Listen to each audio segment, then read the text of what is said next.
Хората ежедневно изпиват куп лекарства, особено в сезона на вирусите. Сигурно всички са чували шеговитото определение, че с лекарства хремата минава за 7 дни, а без лекарства за една седмица.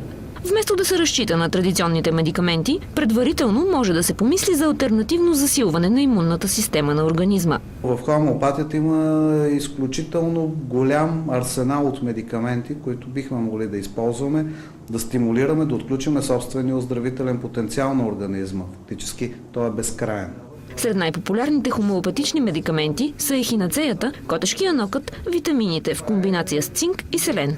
Не по-малко ефективни са етеричните масла. Тези отбор от кипарис, чаен храст, лавандула, розмарин, евкалипт. Някои от тези масла директно унищожават вирусите, други подпомагат организма в борбата му с тези вируси. Има и естествени продукти, които могат да помогнат в борбата с вируса. Сред тях са меда, прополиса и цитрусовите плодове. Да не говорим за чесъна, за лука, за хряна, за лютите чушки, които нашите баби и дядовци и прапрабаби и дядовци са използвали при всякакви инфекции. И още един съвет от специалистите. За да не ви се налага да посещавате аптека, не подценявайте ролята на положителното мислене.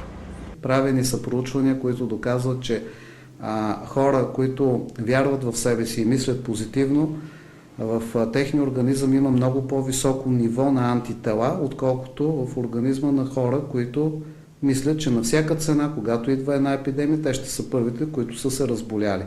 Ако към положителното мислене и витамините се добави и точковия масаж, успехът в борбата с грипа е сигурен. Категорични са хомеопатите.